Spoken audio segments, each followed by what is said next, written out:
بتيتمل لما الإسلام نور بقلب الإنسان، وبكيتمل لما الإيمان صرنا نحكي عنه. كان يا ما كان في شمعة اسمها قرآن. كان يا ما كان والشمعة صارت مهجورة.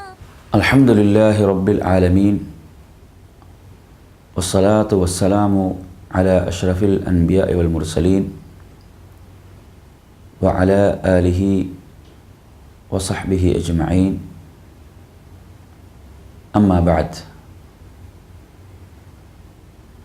அன்பிற்குரிய சகோதர சகோதரிகளே, அஸ்ஸலாமு அலைக்கும் வரஹ்மத்துல்லாஹி வபரகாத்துஹு. இஸ்லாம் என்ற இந்த உயரிய வாழ்க்கை நெறியின் சிறப்பம்சங்களை நாம் இப்போது சுருக்கமாக பார்ப்போம். இஸ்லாம் என்பது ஒட்டுமொத்த மனித சமூகத்துக்கும் வழங்கப்பட்ட ஒரு வாழ்க்கை நெறியாகும். இந்த வாழ்க்கை நெறியை மனித சமூகத்துக்கு வழங்கியது அகிலத்தின் அதிபதியாக, அகிலத்தின் இரட்சகனாக இருக்கக்கூடிய ஒரே நாயன் அல்லாஹ். மனிதனை படைத்தவன், முழு உலகத்தையும் படைத்தவன். அவனிடமிருந்து வழங்கப்பட்ட ஒரு வாழ்க்கை நெறிதான் இஸ்லாம் என்று சொல்லப்படுகின்ற இந்த வாழ்க்கை நெறி. இது முஸ்லிம்களுக்கு மாத்திரம் சொந்தமான ஒரு வாழ்க்கை நெறி அல்ல, அல்லது அரபு உலகிற்கு மாத்திரம் சொந்தமான ஒரு வாழ்க்கை நெறி அல்ல. முஸ்லீம் என்பவன் யார் என்றால், இஸ்லாத்தை எவன் உண்மையாக ஏற்று பின்பற்றி வாழ்கின்றானோ அவனைத்தான் முஸ்லீம் என்று சொல்லப்படும். அதற்கு மாறாக இஸ்லாம் முஸ்லீம்களுக்கு சொந்தமானது அல்ல. முஸ்லீம் என்ற வார்த்தையின் பொருள் கட்டுப்பட்டு வாழ்பவர். ஒரு கட்டுக்கோப்பான வாழ்க்கையை வாழ்பவரைத்தான் முஸ்லீம் என்று அழைக்கப்படும். அந்த கட்டுக்கோப்பான வாழ்க்கை என்பது கடவுள் கொடுத்த வாழ்க்கை நெறி. அதற்கு கட்டுப்பட்டு வாழ்பவர், அதற்காக உறுதி எடுத்து தனது வாழ்வை அப்படி நகர்த்துபவர். இஸ்லாம் என்ற மார்க்கம் ஒட்டுமொத்த உலகத்திற்கும் வழங்கப்பட்ட ஒரு பொதுவான வாழ்க்கை நெறி என்பதை நாம் அல் குர்ஆனினுடைய முதல் வசனமாக அமைந்திருக்கக்கூடிய அல்ஹம்துலில்லாஹி ரப்பில் ஆலமீன் என்ற வசனத்தினூடாகவே புரிந்து கொள்ளலாம். அல் குர்ஆனுடைய முதல் வசனமே இந்த செய்தியை உலகத்திற்கு வழங்கிவிடுகிறது. அகிலங்களின் இரட்சகனான அதிபதியான அல்லாஹ்வுக்கே எல்லா புகழும். எனவே இஸ்லாம் கூறக்கூடிய கடவுள் கொள்கை என்பது ஒரு குறிப்பிட்ட ஜாதியினருக்கோ, குறிப்பிட்ட ஒரு இனத்துக்கோ, அல்லது ஒரு குறிப்பிட்ட நாட்டுக்கோ, தேசத்துக்கோ, குலத்தினருக்கோ சொந்தமானது அல்ல என்பதை அல் குர்ஆனுடைய முதல் வசனமே மிக தெளிவாக சொல்லிவிடுகிறது. அகிலங்களின் அதிபதியான அல்லாஹ்வுக்கே எல்லா புகழும். அதே போன்று அல் குர்ஆனுடைய மூலாதாரங்களில் முதலாவது மூலாதாரமாக திகழ்கின்ற அல் குர்ஆன், இதை பற்றி எப்படி அல் குர்ஆன் பேசுகிறது என்றால், ஹுதல் லின்னாஸ், மனித சமூகத்துக்கு, ஒட்டுமொத்த மாநில சமூகத்துக்கும் நல்வழி காட்டுவதற்காகத்தான் இதை இறக்கி அருளப் பெற்றது. குறிப்பிட்ட ஒரு பகுதியினருக்கோ அல்லது அரபுக்களுக்கு மாத்திரம் வழிகாட்டுவதற்கோ இதை இறக்கி அருளப் பெறவில்லை. முழு மனித சமூகத்துக்கும், எங்கெல்லாம் மனிதன் வாழ்ந்து கொண்டிருக்கிறானோ அந்த அனைவருக்கும் வழிகாட்டுவதற்காகத்தான் இது இறக்கி அருளப் பெற்றது என்று மிக தெளிவாக கூறுகிறது. அதே போன்று இறுதியாக இந்த உலகத்துக்கு ஒரு தூதர் அனுப்பப்பட்டார். அந்த தூதருடைய வருகையை பற்றி பேசுகின்ற போது அல் குர்ஆன் இவ்வாறு பேசுகிறது: வமா அர்சல்னாக இல்லா ரஹ்மத்தல் லில் ஆலமீன். அகிலத்துக்கே நாம் உம்மை அருட்கொடையாகவே அன்றி அனுப்பவில்லை. ஒட்டுமொத்த உலகத்திற்கும் அருட்கொடையாகத்தான் அவர்கள் அனுப்பப்பட்டார்கள். அவர்கள் மக்காவிலே பிறந்திருக்கலாம், அவர்கள் அரபு மொழியை தாய்மொழியாக கொண்டிருக்கலாம், அவர்கள் குறைஷ் குலத்தை சார்ந்திருக்கலாம். ஆனால் ஒட்டுமொத்த உலகத்திற்கும் அருளாகத்தான் அவர்கள் அனுப்பப்பட்டார்கள். அவர்கள் குர்ஆனின் மூலமாக எப்படி பிரகடனப்படுத்தினார்கள்? குல், நபியே நீங்கள் கூறுங்கள், யா ஐயுஹன் நாஸ், மனிதர்களே, இன்னி ரசூலுல்லாஹி இலைக்கும் ஜமீஆ, நான் உங்கள் அனைவருக்கும் தூதராவேன். அவர்கள் ஒட்டுமொத்த மனித சமூகத்தையும் விழித்து பேசுகிறார்கள். குர்ஆன் இதை கூறுமாறு கட்டளை பிறப்பிக்கிறது. அல்லாஹ் கூறுகிறான், நான் ஒட்டுமொத்த மனித சமூகத்துக்கும் தூதராவேன் என்று சொல்லுங்கள். எனவே இஸ்லாம் கூறக்கூடிய கடவுள் கொள்கையாக இருந்தாலும், இஸ்லாம் இறக்கி அருளிய இறுதி வேதமாகிய அல் குர்ஆனாக இருந்தாலும், இறுதியாக அனுப்பப்பட்ட தூதராக இருந்தாலும், அனைவரும் இந்த அனைத்தும் முழு உலகத்திற்கே சொந்தமானது என்பதை மிக தெளிவாக இஸ்லாம் கூறுகிறது. எனவே ஒரு மார்க்கம், ஒரு வாழ்க்கை நெறி முழு உலகத்துக்கே பொதுவானதென்றால் அந்த வாழ்க்கை நெறி அதை சொல்ல வேண்டும். இஸ்லாம் அதை மிக தெளிவாக சொல்கிறது. அடுத்ததாக, இஸ்லாம் என்பது பாதுகாக்கப்பட்ட ஒரு வாழ்க்கை நெறியாகும். இந்த வாழ்க்கை நெறி என்பது பாதுகாக்கப்பட்டது, ஒரு சந்தேகத்துக்கு இடமின்றி பாதுகாக்கப்பட்ட ஒரு வாழ்க்கை நெறி. எவரும் எந்த ஒரு அச்சமும் பயமின்றி இதில் பயணம் செய்யலாம். இடை நடுவிலே கைவிடப்பட மாட்டார். இதில் பயணம் செய்வாராக இருந்தால் இதனுடைய இலக்கு மிக தெளிவாக இருக்கிறது. இறுதியான இலக்கு சுவர்க்கம். இதில் இடை நடுவில் எங்கும் அவர் கைவிடப்பட மாட்டார், அவர் வழி தவற மாட்டார். அவ்வளவு மிக தெளிவான ஒரு வழியாக இது இருக்கிறது. ஏன்? இது பாதுகாக்கப்பட்ட ஒரு வாழ்க்கை நெறி. இதில் எந்த ஒரு சந்தேகமும் இல்லை. ஒருவருக்கு ஒரு ஊருக்கு போவதற்கான வழி தெரியும் என்று சொன்னால் அவர் பயப்படாமல் பயணத்தை மேற்கொள்ளலாம். ஆனால் தெரியாதென்றால் நிச்சயமாக அச்சம், பயம் இருக்கும். போய் சேருவேனோ இல்லையோ, வழி தவறி விடுவேனோ என்ற நிலை இருக்கும். எனவே இஸ்லாம் என்பது, இதனுடைய இலக்கு என்பது மிக தெளிவாக இருக்கிறது. பயப்பட வேண்டிய, கடுகளவும் அச்சப்பட வேண்டிய அவசியம் இல்லை. இது பாதுகாக்கப்பட்ட ஒரு வாழ்க்கை நெறியாகும்.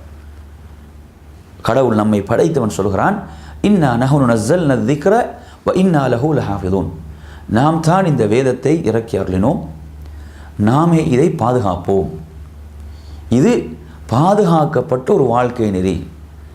இதில் மனித சிந்தனைகள் மூலமாக இது மாசுபடுத்தப்படவில்லை. இதில் எதுவும் கூட்டவோ குறைக்கவோ படவில்லை. இப்படி பாதுகாக்கப்பட்ட ஒரு வாழ்க்கை நெறியாக இதற்கு முன்னர் அருளப்பட்ட வேதங்களுடைய நிலை அவ்வாறல்ல.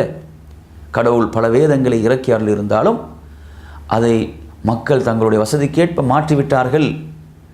அதனுடைய பரிசுத்த தன்மையை அவைகள் இழந்து விட்டன.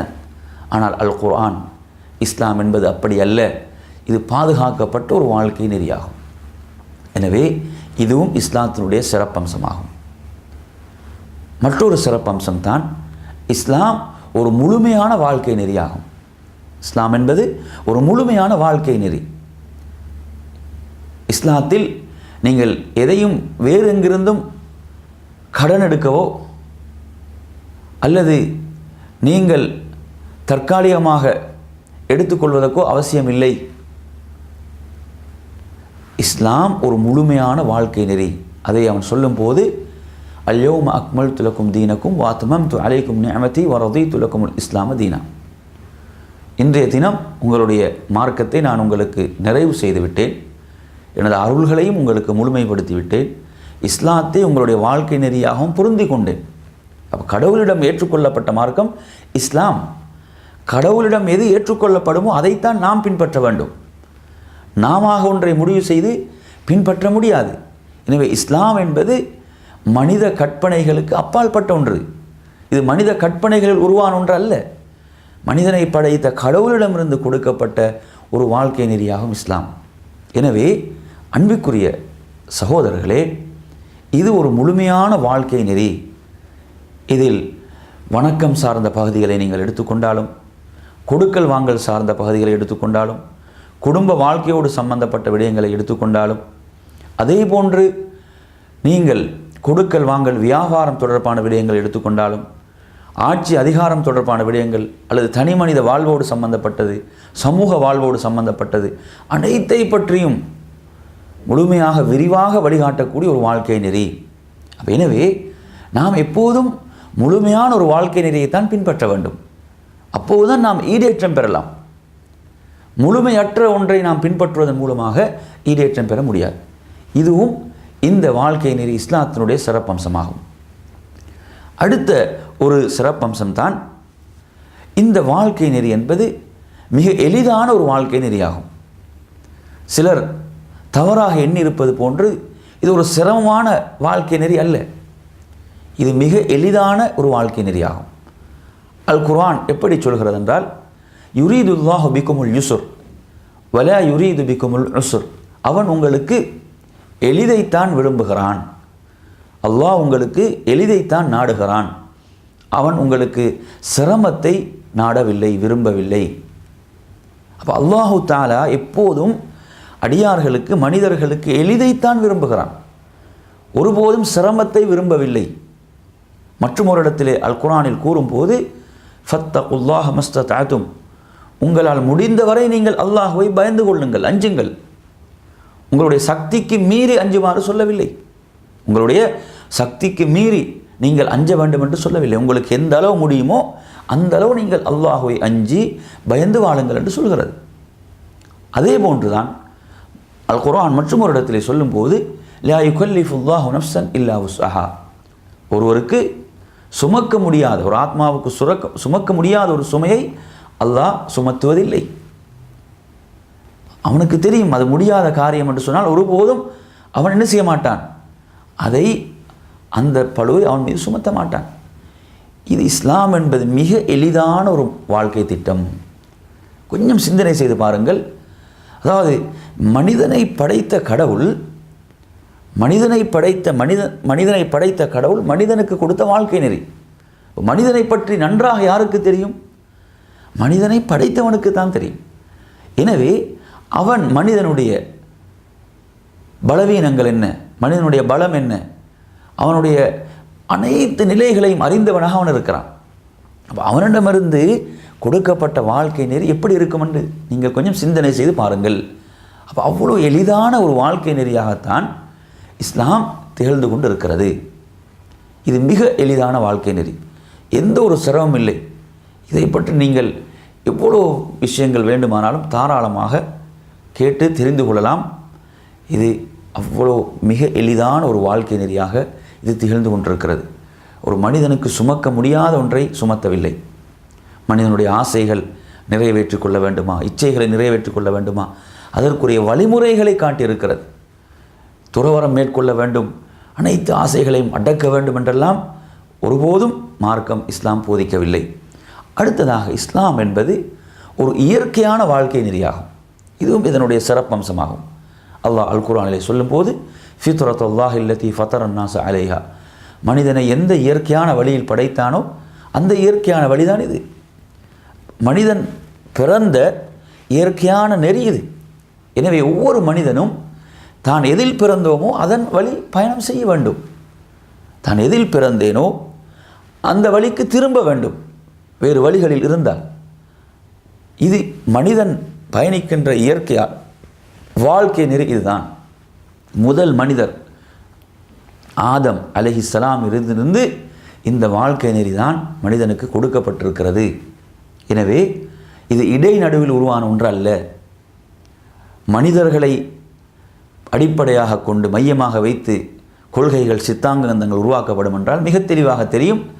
அவர்கள் பிறந்தார்கள், இத்தனை வருடங்களுக்கு முன்னால், 2000, 3000, 2500 வருடங்களுக்கு முன்னால் பிறந்தார்கள். உதாரணமாக இயேசுநாதர் 2013 வருடங்களுக்கு முன்னர் பிறந்தார். அதற்கு முன்னர் கிறிஸ்துவம் ஒன்று இருக்கவில்லை. அவன் மிக தெளிவாக தெரிகிறது இது இடைநடுவில் தான் ஆரம்பித்திருக்கிறது என்று, இல்லையா?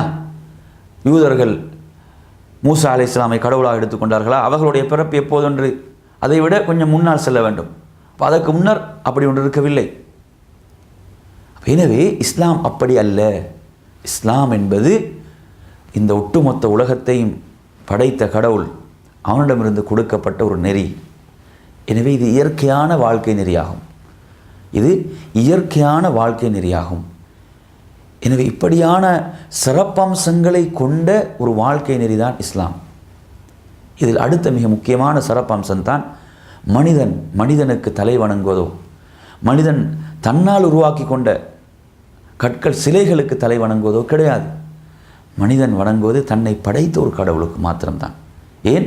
வணக்கம் என்பது யாருக்கு செலுத்தப்பட வேண்டும் என்று சொன்னால், எவன் படைத்தானோ அவன்தான் அதற்கு தகுதியானவன், அதை செலுத்துவதற்கு தகுதியானவன், அவனுக்குத்தான் அதை செலுத்த வேண்டும்.